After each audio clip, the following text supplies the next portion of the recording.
pendekar gendeng dari Tanah Jawa. Kisah Bayu Gendeng.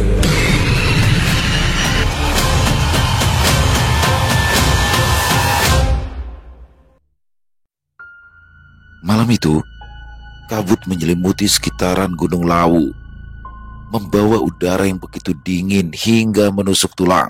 Namun, udara dingin itu seolah tak berlaku di area Padepokan Singolawu. Malam itu, sekitaran Padepokan Singolawu terasa panas di tengah dinginnya udara pegunungan. Hempasan energi dari Bayu dan kekuatan Abhiseka yang luar biasa seketika merubah udara menjadi hangat. Tak hanya udara yang berubah hangat, terlihat pula bangunan kamar tempat Bayu dan Kiseno bersemedi tampak rusak di mana-mana. Kayu-kayu berserakan, perabotan berjatuhan di lantai, dan debu tampak memenuhi lantai rumah itu. Dari kerusakan dan perubahan suhu di tempat itu sudah cukup menggambarkan bagaimana dahsyatnya benturan energi dari Bayu dan Abhiseka. Namun, meskipun energi keduanya begitu kuat, tetapi terlihat jelas perbedaan kekuatan yang mencolok dari Bayu dan Abhiseka. Pasalnya, Bayu yang mengayunkan Bleki dengan kekuatan penuh hanya ditahan dengan 2 jari oleh Abhiseka. Bahkan pendekar bencong itu tak bergeser dari tempat duduknya. Sial, dia kuat sekali. Baru kali ini ada yang bisa menahan ayunan Bleki hanya dengan menggunakan 2 jari, gumam Bayu dalam hatinya. Tak hanya tercengang dengan kekuatan Abhiseka, Bayu bahkan tak bisa menarik dan menggerakkan Bleki dari capitan 2 jari Abhiseka. Bayu meringis sambil mengerahkan seluruh kekuatannya untuk mencabut Bleki, namun pedang itu tak bergerak sedikit pun. Lemah banget sih kamu, padahal aku baru ngeluarin tenaga 0,001% loh. Kayak gitu mau lawan Arjapada. Baru masuk ke terasnya aja mungkin kamu udah mati. Ucap Abhiseka sambil meledek Bayu. Bayu hanya terdiam. Kala mendengar ledekan Abhiseka, pemuda itu masih meringis sambil terus menarik pedangnya dari jari Abhiseka.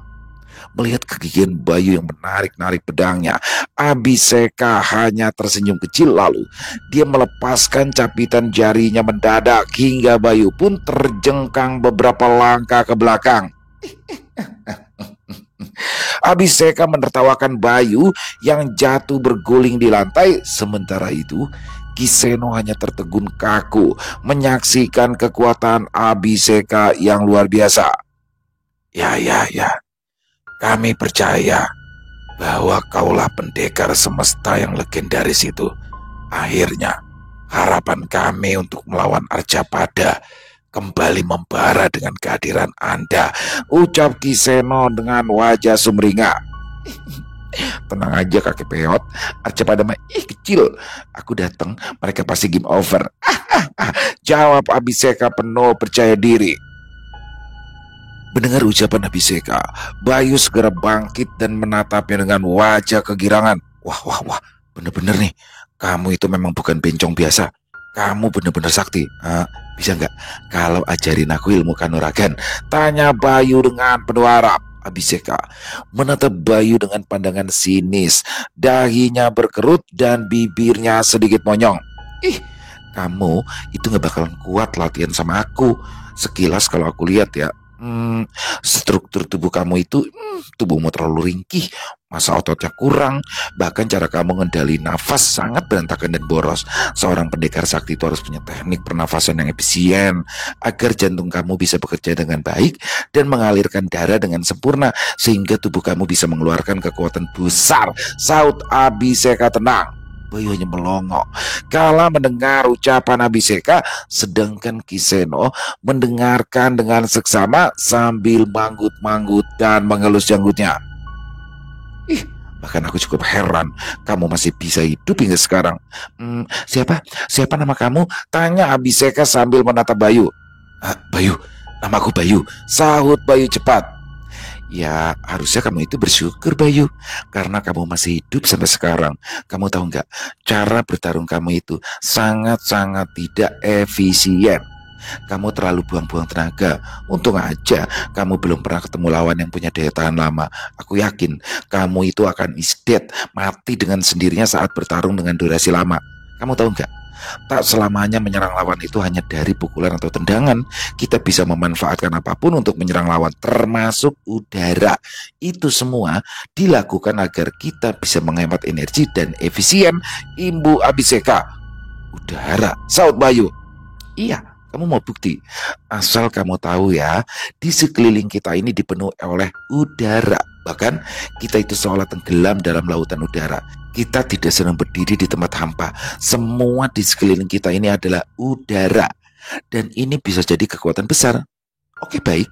Aku akan mencontohkan padamu. Kamu sekarang berdiri. Berdiri menghadap ke arahku. Perintah Abiseka tanpa ragu. Bayu segera berdiri menghadap Abiseka. Ya, aku sudah berdiri menghadapmu. Bagus. Sekarang mundur kira-kira 5 langkah. Lanjut Abiseka. Bayu pun segera mundur. Gini, jarak antara Bayu berdiri dengan Abiseka yang duduk di atas meja adalah sekitar 10 meter. Kerasin perutnya agar kamu tidak muntah. Bayu menarik nafas dalam-dalam dan mulai mengencangkan otot-otot perutnya. Abiseka mengangkat tangannya, mengarahkan kepalan tangan itu menghadap Bayu, lalu dengan satu gerakan cepat ia memukul udara kosong. Seketika itu juga tubuh Bayu yang berdiri sekira 10 meter darinya terlempar ke belakang. Ia jatuh terlentang meringis sambil memegangi perutnya. Bayu merasakan perutnya terpukul oleh kekuatan Abiseka meskipun tanpa disentuh oleh pendekar itu. Dengan tertatih, Bayu pun bangkit sambil masih terus memegangi perutnya. Edin, bagaimana kamu bisa memukulku tanpa menyentuh tubuhku? Luar biasa, ucap Bayu sembari menahan sakit. Itu adalah salah satu contoh menggunakan udara sebagai senjata untuk menyerang lawan. Jadi, aku itu tadi menggerakkan udara yang sejatinya ada di sekeliling kita untuk menyerang kamu. Udara di sekitaran kita ini jumlahnya sangat banyak dan besar. Jika kamu bisa menggunakannya untuk menyerang lawan, maka kamu akan bisa menghabisi lawan kamu dengan sangat-sangat mudah. Waduh, mantep banget. Ajarin aku dong, rengek Bayu. Saat ini Eke belum ada waktu. Eke masih ingin menikmati kebangkitanku dan belum ingin berlatih lagi. Tapi nanti tenang aja, aku bisa mengajarkan dasar-dasarnya sama kamu. Balas Abiseka. Belum sempat Bayu kembali membalas ucapan Abiseka, tiba-tiba saja. Jangan percaya sama bencong kayak gitu Bayu.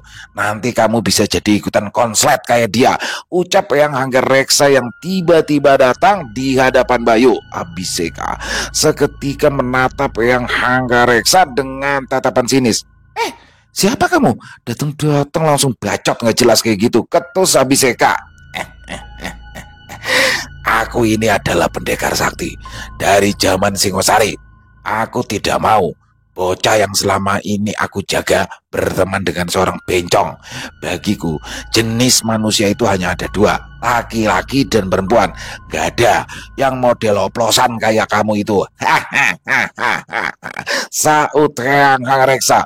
Waduh, berani-beraninya kamu menghina aku, kakek sialan. Wah, tak cabut telurmu modar kamu, cok. Sentak Abiseka penuh kemarahan. Namun kemarahan Abiseka tak berlangsung lama. Dia terdiam sejenak lalu tersenyum kecil.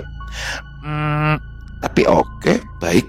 Kalau kamu memang pendekar, mungkin aku bisa pemanasan sama kamu sebelum bertarung melawan Arjapade nanti.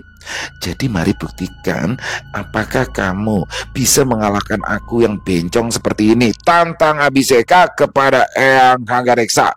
Oke, baik. Siapa takut? Ayo maju, balas Eyang Hanggareksa.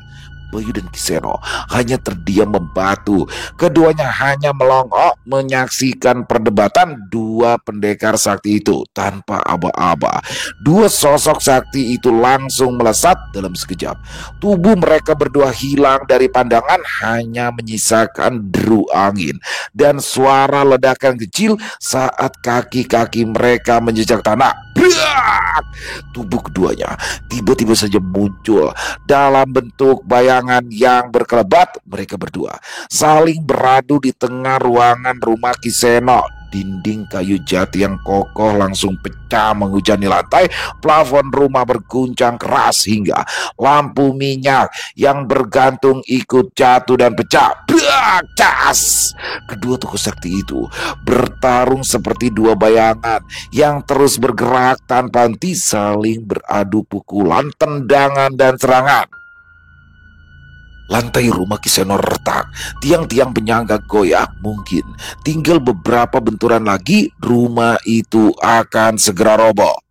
Bayu yang sudah menguasai ilmu kanuragan tingkat tinggi pun tak sanggup mengikuti pergerakan keduanya. Dalam pandangannya, pertarungan itu hanya tampak seperti dua cahaya menyambar dan saling bentrok, diiringi kilatan api dan pasan angin. Gile, mereka seperti petir yang sedang berkelahi, gumam Bayu lirih. Iya baik, pertarungan keduanya sudah berada di level yang berbeda. Amati pertarungan mereka dengan seksama, dan lihatlah cara mereka bergerak dan bernafas, sahut Kisono pelan. Bayu pun mengangguk dan mencoba untuk fokus mengamati pertarungan Abiseka melawan kakek mesum. Pertarungan keduanya membuat seisi rumah berguncang. Dan saat atap rumah mulai runtuh, dua sosok itu melesat keluar. Suara gemuruh terdengar saat dinding bagian depan jebol dan tubuh mereka keluar ke halaman depan. Pertarungan kini berpindah ke arah pekarangan rumah yang gelap dan diselimuti kabut tipis. Eyang Hanggareksa terlihat menyerang dengan pukulan bertubi-tubi, namun Abiseka dapat berkelit dengan lincah. Sesekali dia meledek saat berkelit dari pukulan kakek mesum. Kesal dengan ledekan dari Abiseka, kakek mesum melancarkan tendangan keras mendatar dan menyusur tanah. Namun lagi-lagi Abiseka dapat melompat dengan gaya centilnya.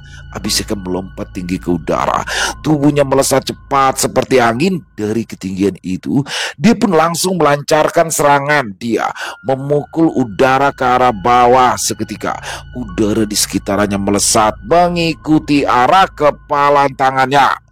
Puluhan empasan udara tak kasat mata, cepat dan tajam seperti bila pedang melesat ke arah Eyang Hanggareksa. Namun kakek tua itu tak tampak panik. Ia berdiri tenang lalu membuat gestur dengan menyilangkan kedua jarinya, dan seketika perisai gaib dari udara muncul melindungi tubuhnya. Suara benturan tak kasat mata jelas menggema. Satu persatu serangan utara itu terpental menghantam perisai milik kakek mesum. Abiseka mengerutkan alis, wajahnya berubah serius. Dengan nafas teratur, dia menarik nafas dalam-dalam, membuat aura api biru terpancar dari tubuhnya. Lalu dengan satu gerakan cepat dan kuat, kepalan tangannya menghantam udara di depannya. Serangan kali ini jauh berbeda. Api berwarna biru menyembur deras dari kepalan tangannya, membentuk lidah-lidah api yang meliuk seperti kepala naga dan melesat cepat ke arah Eyang Hanggareksa. Kakek itu mengangkat tangan, mencoba untuk memperkuat perisainya, namun serangan Abiseka terlalu kuat. Boom! Perisai udara milik kakek mesum retak. Tubuhnya terpental ke belakang, menghantam pohon beringin tua dan membuat batangnya bergetar dengan keras. Bayu tersentak. Dia belum pernah melihat pukulan sekuat itu. Waduh, ilmu apa itu? Desisnya dalam hati. Dari balik asap dan serpian tanah yang berterbangan, Eyang Hanggareksa perlahan berdiri. Mulutnya berlumur darah, namun matanya masih tajam menyala. Pukulanmu kuat juga, gumamnya sembari mengusap darah di sudut bibir. Tapi itu belum cukup untuk bisa mengalahkanku, bocah oplosan. Abiseka menyeringai, bola matanya bersinar membara. Iya, aku tahu kakek peot. Itu tadi cuma sedikit dari kekuatanku. Baik, akan aku tunjukkan yang lebih menarik padamu. Abiseka lalu berkuda-kuda dengan kokoh. Terlihat otot-otot di tubuhnya menonjol dan mengeras. Kepala tangannya ia letakkan ke tanah, sedangkan matanya menatap tajam ke arah Eyang Hanggareksa. Bayu dan Kiseno mengamati apa yang sedang dilakukan oleh Abiseka. Tak lama kemudian, lonjakan energi yang sangat besar tiba-tiba terasa menekan dada Bayu dan juga Kiseno. Terlihat pula kakek mesum mundur beberapa langkah untuk bersiap menahan serangan Abiseka. Celaka, Abiseka seperti nggak main-main nih. Dia mengeluarkan energi yang sangat besar, bahkan bisa sampai menekan dadaku. Gumam Bayu.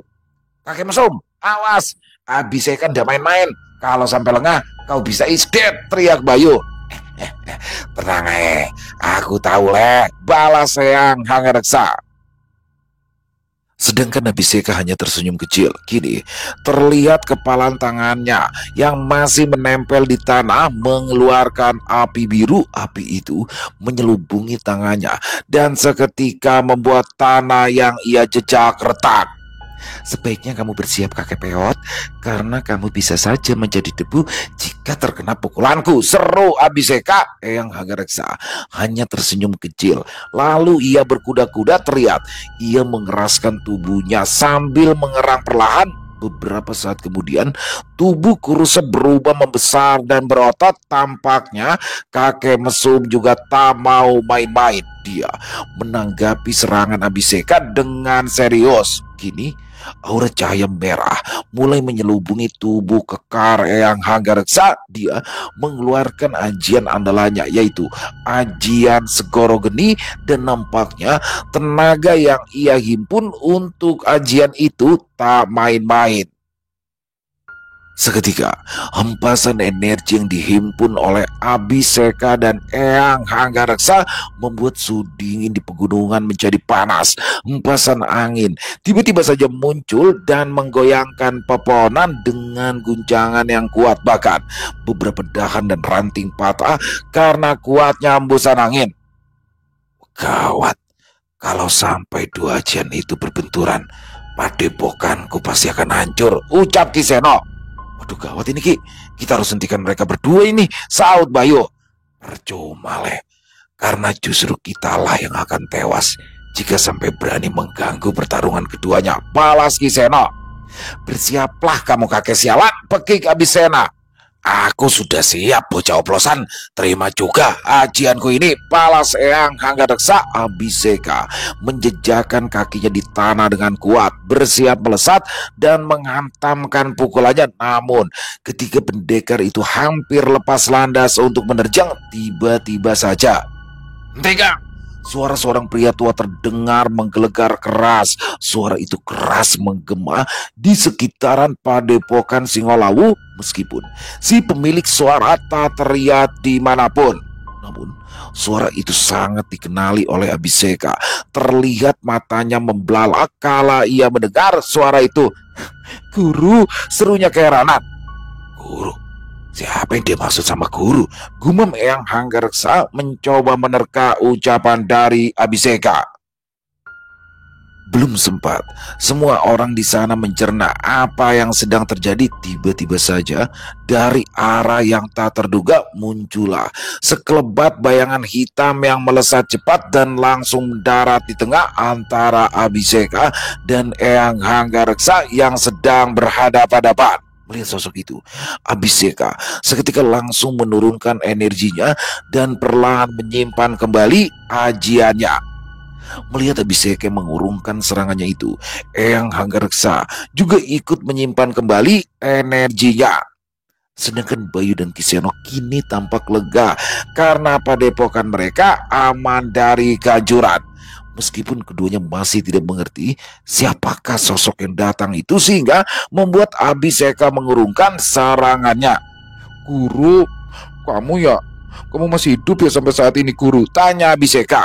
Kini sosok bayangan yang tadi berkelebat telah nampak jelas, sesosok kakek tua berambut putih yang digelung rapi, wajahnya teduh dan juga penuh keriput. jenggot dan kumisnya juga nampak sudah memutih. Dia mengenakan pakaian serba hitam dan sebuah tongkat kayu berwarna coklat. Ya, ini aku, Ska, Empu Reksawening, gurumu. Kini aku berwujud sukma sepertimu. Kedatanganku kemari karena ada hal penting yang harus segera kau tunaikan, ucapnya dengan suara berat. Bayu dan yang lain tak berani menyela. Mereka hanya terdiam menyimak obrolan keduanya. Namun Bayu yang begitu penasaran dengan sosok Empu Reksawening segera bertanya kepada Eyang Hanggareksa. Kek, kamu kenal gak sama empu itu? Hah? Kamu kenal gak kakek mesum? Kakek, bisik Bayu pada Eyang Hanggareksa yang kini telah berdiri di sampingnya. Ya, aku pernah dengar namanya. Dia itu hidup sebelum aku lahir. Dia itu dulu adalah salah satu petapa sakti yang terkenal sampai ke alam gaib. Pantes si oplosan itu punya kekuatan besar. Ya gurunya memang orang yang sakti, sangat sakti malahan, balas Eyang Hanggareksa. Seka, kakakmu Naya juga telah bangkit. Namun dia sekarang berada di tanah Kalimantan, ujar Empu Reksa. Itu benar ya guru? Sahut Abiseka.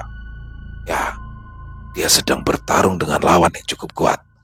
Tapi aku yakin Naya bisa menang dengan mudah.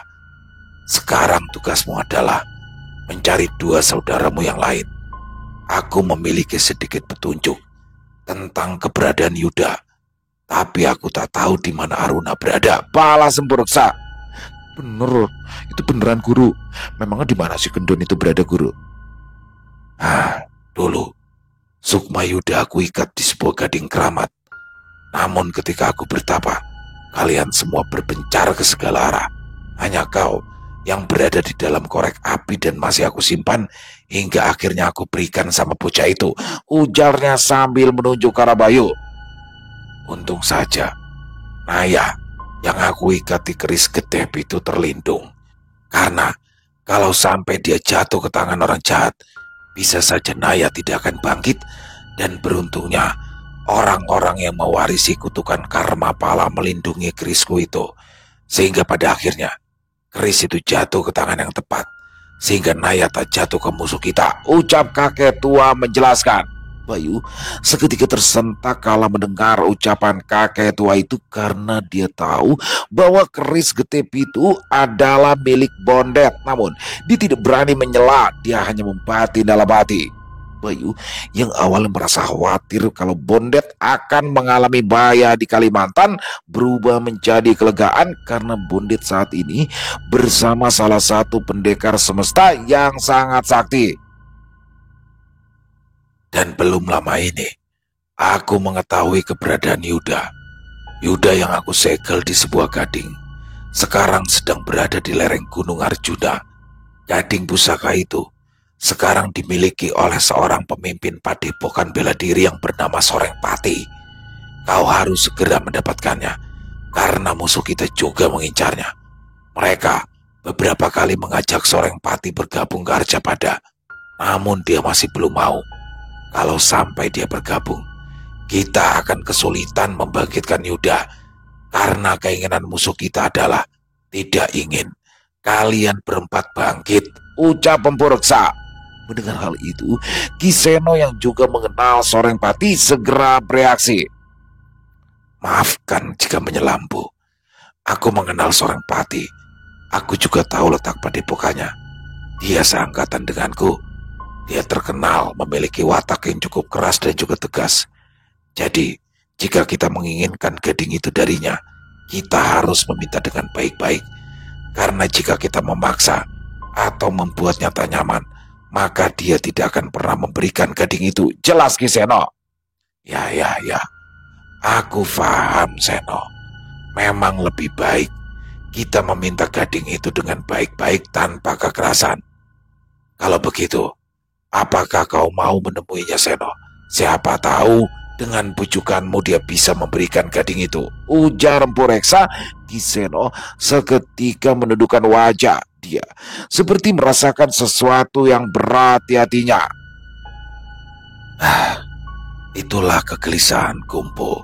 Sorengpati berselisih denganku. Sudah hampir 20 tahun ini kami berdua tidak bertegur sapa. Kalau aku datang dan meminta pusaka itu, sudah pasti dia akan menolaknya. Jadi, aku berharap Bayu bisa mendatangi Sorengpati. Siapa tahu Bayu bisa membujuknya. Balas Kiseno sambil menepuk pundak Bayu. Seketika, tatapan orang-orang di situ mengarah ke arah Bayu. Waduh, aku jadi tersangka dong nih. Oh yes, aku siap menjalankan tugas ini guru. Aku yakin bisa mendapatkan pusaka gading itu. Tandas Bayu. Ih, tenang aja bocah lemah. Aku akan menemani kamu dan melindungimu. Karena perlindungmu yang dulu itu udah peot, udah kendur, dan juga loyo. Lihat aja tuh, wajahnya udah keriput kayak gitu. Dia itu udah bau tanah. Bentar lagi juga mau dier. Seru abis seka sambil melet-melet meledek. Nggak reksa. Bisa saja kamu bocah oplosan. Aku jelas tidak akan membiarkan Bayu bersama gayung wesek kayak kamu. Aku tidak ingin dia terpapar wabah bencong yang menjangkitimu. Jadi tidak usah berharap kau akan jadi pelindung Bayu. Dasar perijamban, bentak eyang hangreksa. Sial kamu kakek peot. Kalau aku beri jamban, kamu itu tainya cok. Berani-beraninya kamu menghinaku. Apa kamu mau aku ajar lagi kakek sialan? Tantang Abiseka. Ayo maju. Aku tidak takut. Tantang kakek mesum balik. Sudah. Kalian berdua jangan berkelahi lagi. Kita itu semua satu tujuan, yaitu ingin melawan Arjapada. Jadi jangan ribut. Ya wis, kalian bertiga datangi padepokan milik Sorengpati. Aku harap kalian bertiga bisa mendapatkan pusaka itu. Sudah, jangan ribut lagi. Bentak Kempur Reksa. Kita jadi satu tujuan. Maaf guru, saya tidak butuh bantuan kakek peot itu. Dia berkali-kali menghinaku. Kalau masalah Arjapada, aku dan ketiga saudaraku bisa mengatasi itu semua tanpa bantuan orang lain. Bantah Biseka. Ngawur kamu. Kamu itu sudah terlalu lama tertidur, Seka. Kamu tidak tahu betapa kuat pengaruh Arjapada saat ini. Angkarawana telah menguasai sebagian besar kerajaan gaib. Bahkan kerajaan kuat pun telah tunduk padanya. Bisa dikatakan dia telah 10 kali lebih kuat dibandingkan zaman dulu. Maka dari itu kita butuh banyak pengikut untuk melawannya, sahut Emperoksa. Seketika Abiseka dan yang lain terdiam, dan mereka tak berani membantah lagi ucapan dari Empu Reksawening. Setelah berbincang cukup lama, kakek tua itu pun berpamitan dan pergi meninggalkan padepokan Singolawu. Dia pun berpesan agar Abiseka, Eyang Anggareksa dan juga Bayu selalu akur sehingga mereka bertiga bisa menjadi tim yang kompak dan kuat. Tak lama dari kepergian Empu Reksawening, Bayu dan yang lain kini bersiap untuk mendatangi padepokan silat milik Sorengpati di lereng Gunung Arjuna. Bayu, Sorengpati memiliki kekuatan tak jauh berbeda denganku. Kalau kau mencoba bertarung dengannya, kau bisa saja kalah. Jadi, meminta gading itu dengan baik-baik adalah pilihan yang paling tepat. Tapi jika pada akhirnya memang harus bertarung, aku sedikit lega karena ada Abiseka dan Anggareksa. Namun, Sorengpati juga memiliki penjaga gaib yang tak kalah kuat. Intinya, jangan memaksa dengan kekerasan, karena justru akan menimbulkan kesulitan. Mintalah baik-baik agar dia melunak dan mau memberikan pusaka itu, karena sebagian hatiku berharap Sorengpati bisa bergabung dengan kita, sehingga kita bisa lebih kuat untuk melawan Arjapada, ujar Kiseno. Bayu hanya menganggukkan kepala kala mendengar pesan dari sang guru pertanda. Dia memahami apa yang diinginkan oleh gurunya itu. Kamu dengar nggak itu, bocah oplosan? Nanti di sana kamu jangan ngawur. Mereka pasti bisa melihat kita.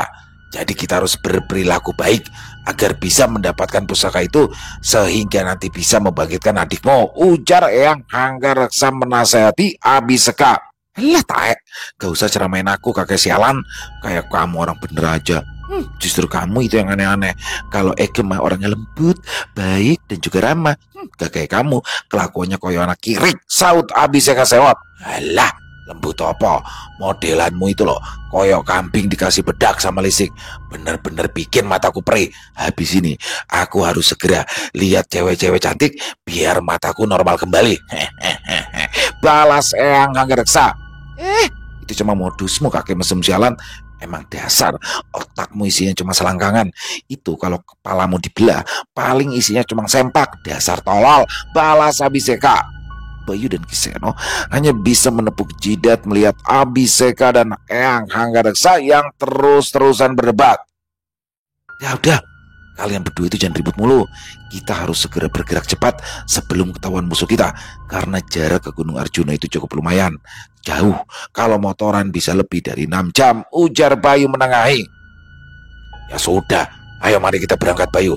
Kamu bisa naik motormu, aku akan mengikutimu dan akan muncul saat dipanggil. Balas Eyang Hanggareksa. Bayu mengangguk pelan lalu mempersiapkan motornya. Abiseka terlihat melongo kala melihat sepeda motor itu karena dia memang tak pernah melihat sepeda motor sebelumnya. Ih, apa itu? Tanya Abiseka. Oh, ini sepeda motor, kita bisa berkendara dengan ini, saut Bayu. Oh, jadi nggak pakai kuda? Tanya Abiseka dengan polos. Kuda? Memangnya di zamanmu beri jamban? Saut Eyang Hanggareksa. Jancok, ditanya baik-baik malah jawabannya koyo asu. Mau berantem lagi kamu? Kakek sialan, balas Abiseka. Duh, udah dong, jangan ribut mulu. Ayo berangkat, serga Bayu. Kemudian Bayu pun menyalakan sepeda motornya. Seketika suara mesin motor menderu. Suara itu membuat Abiseka semakin terheran-heran. Aku boleh nggak naik itu Bayu?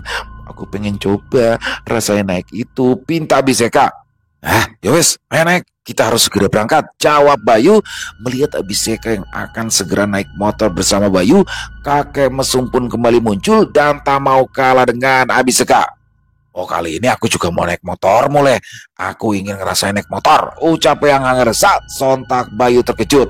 Waduh, kalau kalian berdua naik ke sini, ya bisa ngemuat dong, tandas Bayu.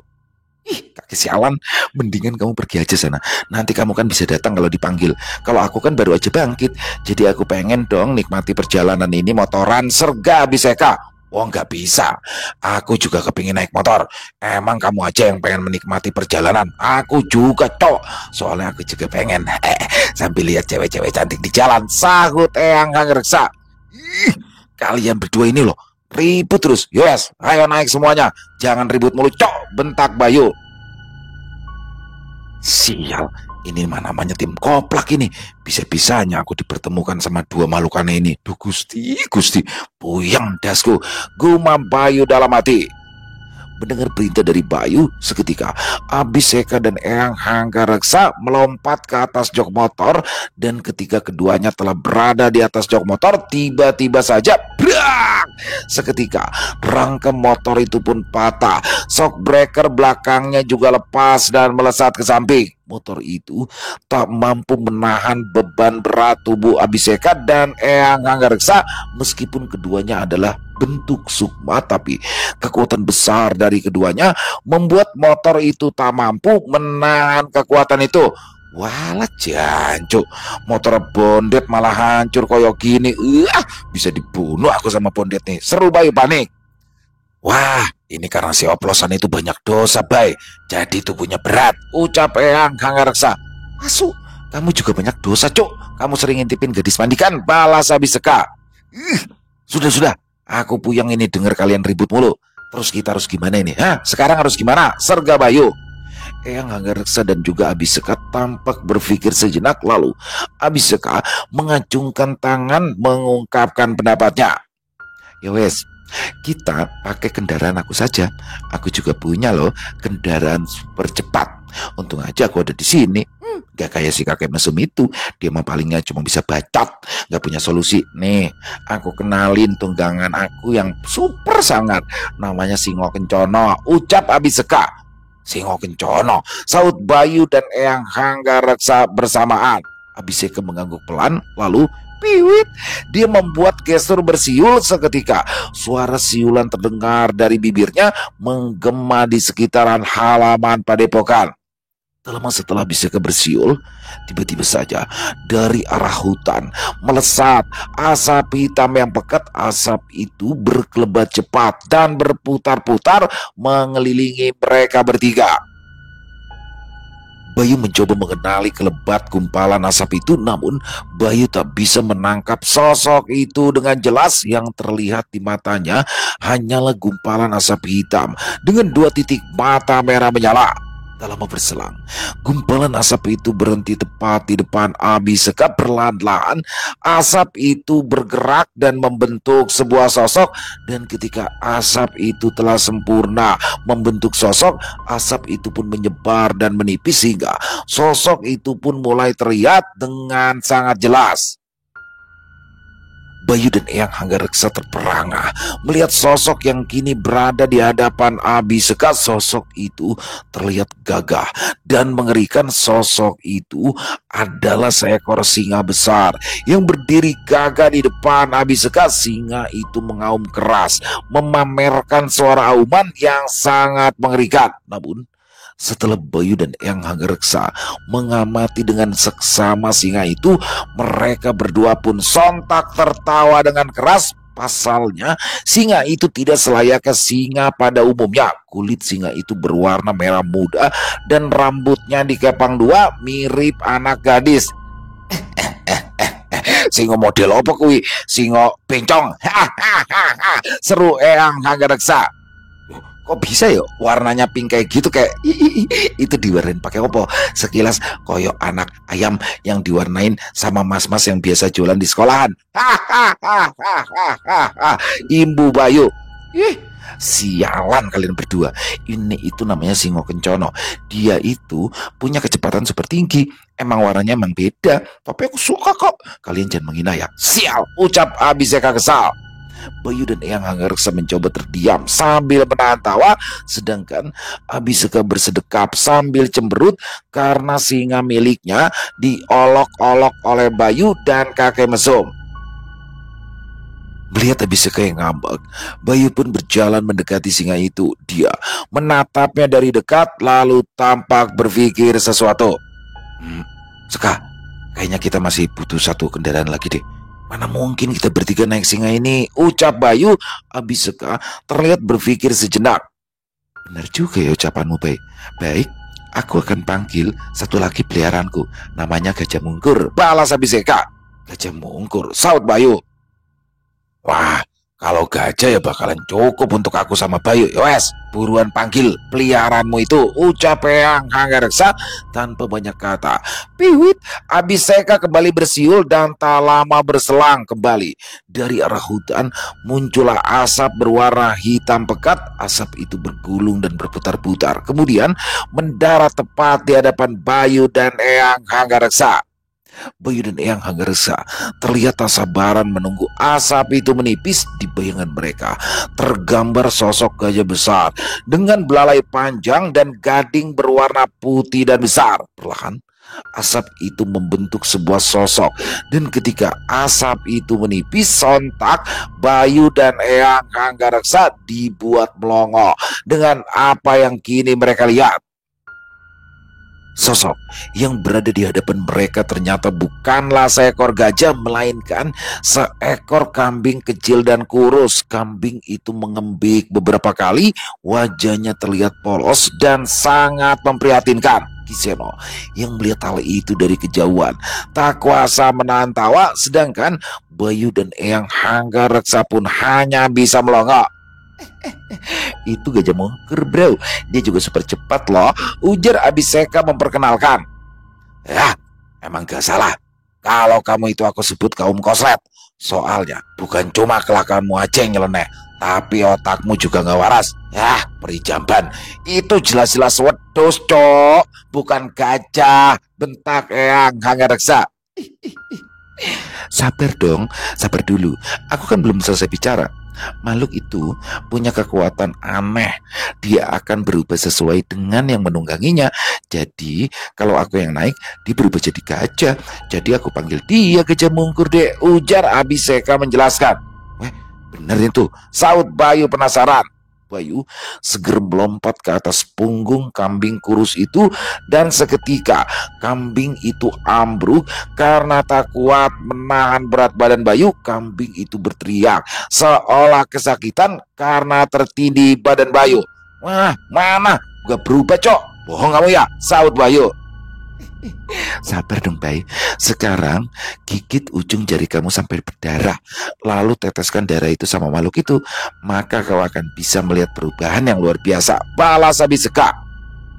Tanpa banyak bertanya, Bayu pun segera turun dari punggung kambing itu, lalu segera mengikuti perintah Abiseka. Dia menggigit ujung jarinya sampai berdarah, lalu ia teteskan darah itu di atas kepala kambing itu.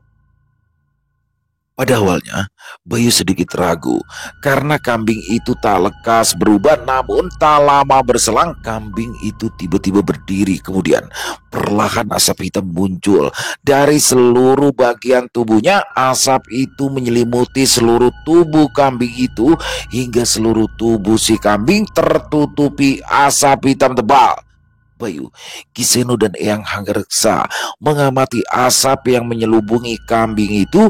Mereka menunggu apa yang akan terjadi. Samar-samar asap itu membentuk sosok. Sosok itu terlihat lebih besar daripada kambing tadi. Dan ketika asap itu perlahan menipis dan menghilang, kini terlihat jelas sesosok kuda yang begitu besar. Kuda itu terlihat seperti kuda pada umumnya, hanya saja ukurannya jauh lebih besar. Kuda itu mengangkat kedua kaki depannya, mengibaskan sisa asap yang menyelimutinya, lalu meringkik dengan keras.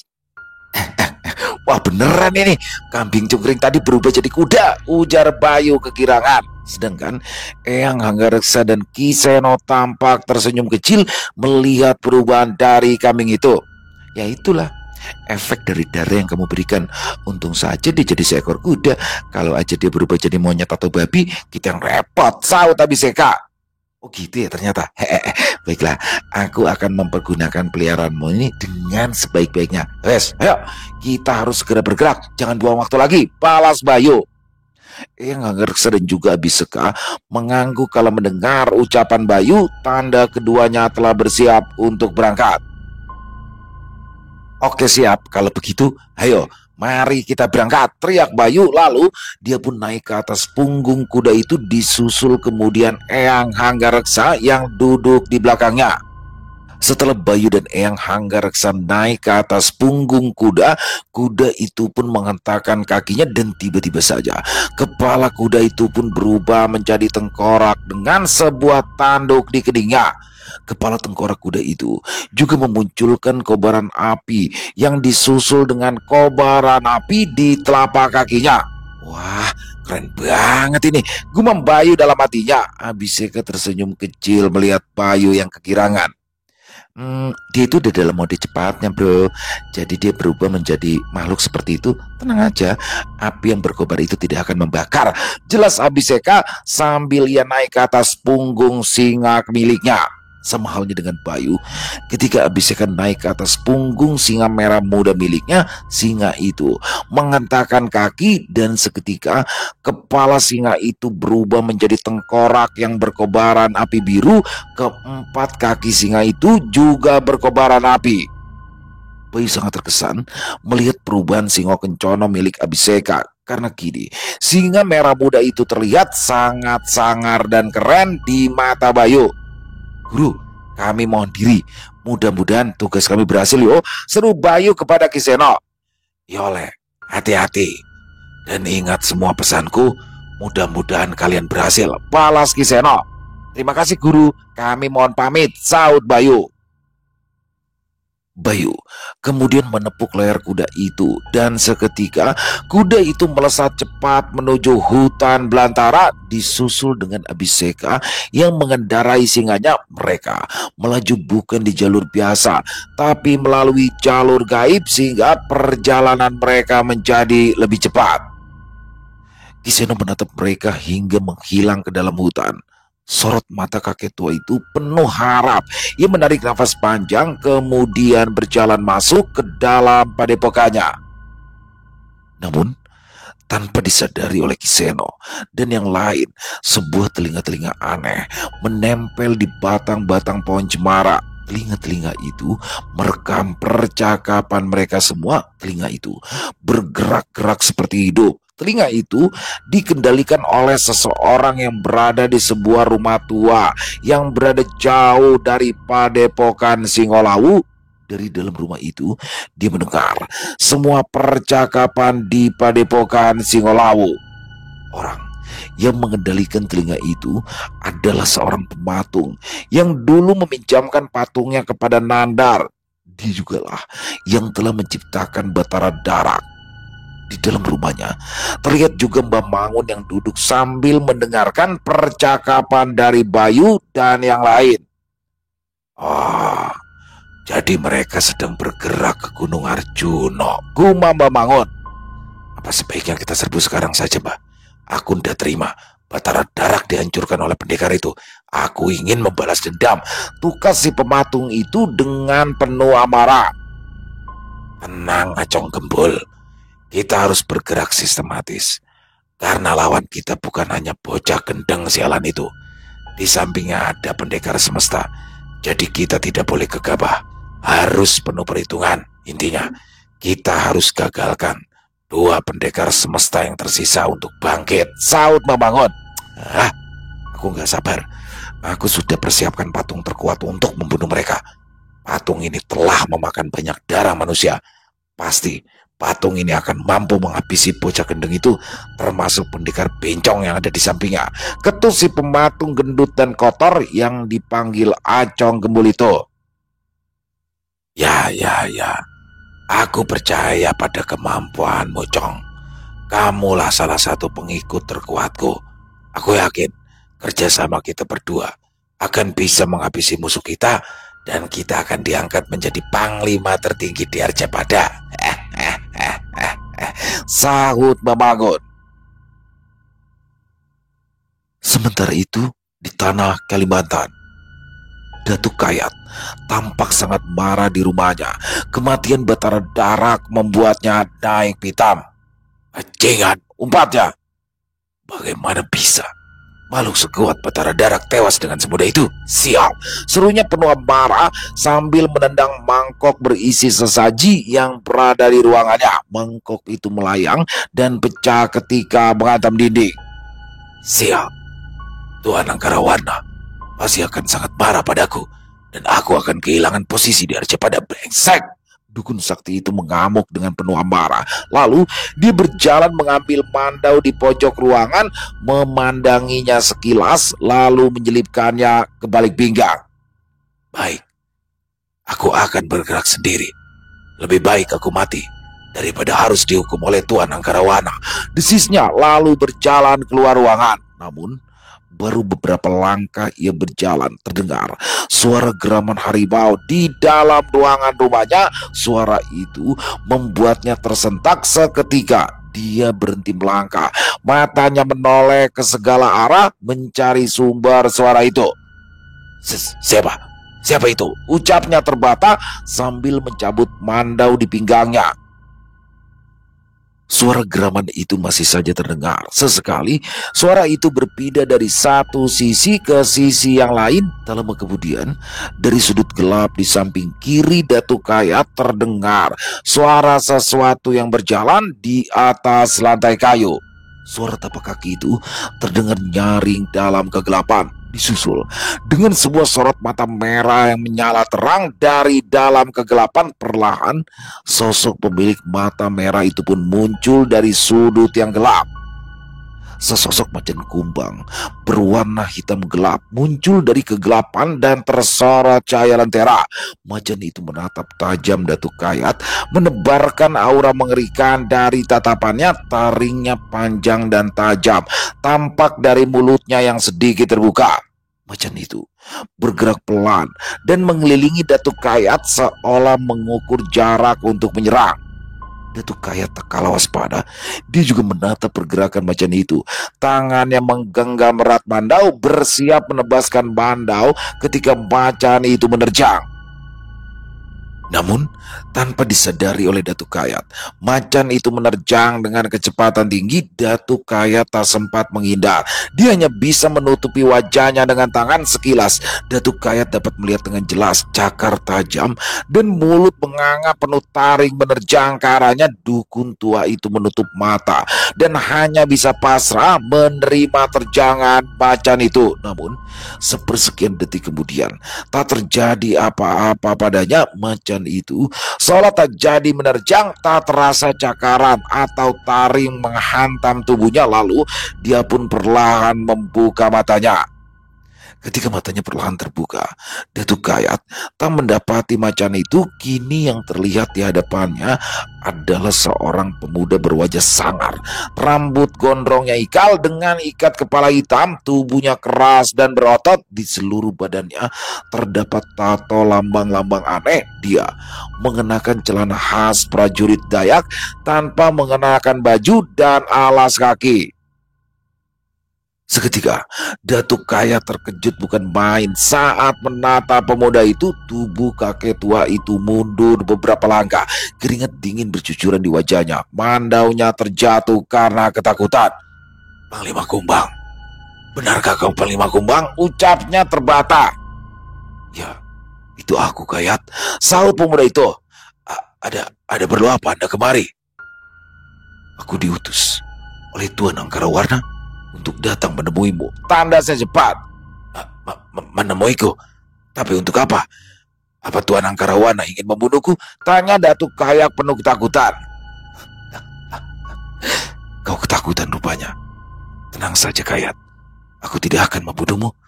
Justru aku datang ingin membantu," balas Panglima Kumbang. "Membantu? Ya, aku akan membantumu mengatasi pendekar semesta itu. Tuan Angkarawana punya rencana besar kepada pendekar itu," sahut Panglima Kumbang. "Rencana apa itu Panglima?" "Baiklah, dengarkan aku baik-baik Kayat. Inilah rencananya," ucap Panglima Kumbang dengan tatapan licik penuh siasat. Selesai. Wow, luar biasa kisah Bayu Gendeng, kisah dari Mas Zaki Aisar. Waduh, makin seru aja makin kesini ya teman-teman ya. Dan di sini bagaimana ada trio baru nih ya kan, isinya kakek mesum yang Anggereksa, Bayu yang jelas sudah gendeng, ditambah lagi dengan kemunculan Abiseka yang bagaimana pendekar bencong ya disebutnya sama ke Anggereksa, dan disebut bocah oplosan juga. Wah, di sini unik banget. Di sini kalau buat teman-teman yang suka baca Wiro Sableng dulu, karena saya salah satu penggemar dari novel Wiro Sableng ya, jadi ingat apa ya, Iblis Pesolek kalau nggak salah ya teman-teman ya. Mungkin kalau yang tahu. Dan di sini membuktikan bagaimana Mas Zaki Aisar ini tuh kaya banget materinya di sini. Jadi kemarin dari Kalimantan balik lagi ke tanah Jawa, dan 3 pendekar aneh sekarang bersatu untuk melindungi atau menjaga bagaimana agar kakak dan adiknya dari si Abiseka ini sebagai pendekar semesta terselamatkan. Wow, akan pecah nanti nih kayaknya pertarungan di lereng Arjuna ya teman-teman ya. Makin penasaran aja dan makin seru aja. Bahkan di endingnya tuh di tanah Kalimantan juga muncul Panglima Kumbang nih. Wah, makin seru aja di sini nih, makin bervariasi. Semakin rumit sih tapi semakin asik.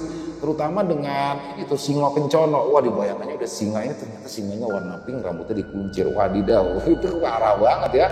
Gajah mungkur juga katanya kambing asli alias wedus. Keren pakai banget. Mas Zaki Aisar asli keren banget kisahnya. Ditunggu lagi untuk kisah-kisah selanjutnya. Dan semoga kisah barusan ya bisa menghibur teman-teman semua para pecinta penikmat horor misteri.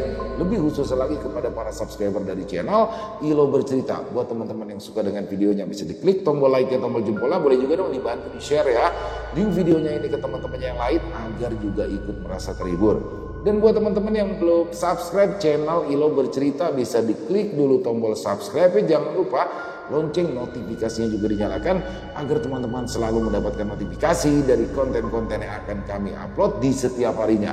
Untuk channel Ilo Bercerita kami upload setiap hari ya teman-teman ya, setiap malam jam 9 malam waktu Indonesia bagian Barat. Dan saya juga ingin berterima kasih ya pada seluruh teman-teman yang sudah selalu setia hadir dan sudah selalu mendukung kami.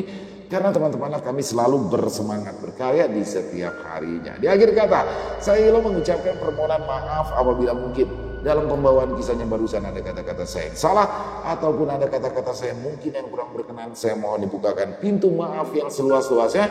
Sampai berjumpa lagi di konten-konten kami selanjutnya. Pasti tidak kalah serunya, pasti tidak kalah horornya. Masih bersama saya Ilo di channel Ilo Bercerita. Salam sehat, sukses selalu untuk kita semua. Wassalamualaikum warahmatullahi wabarakatuh.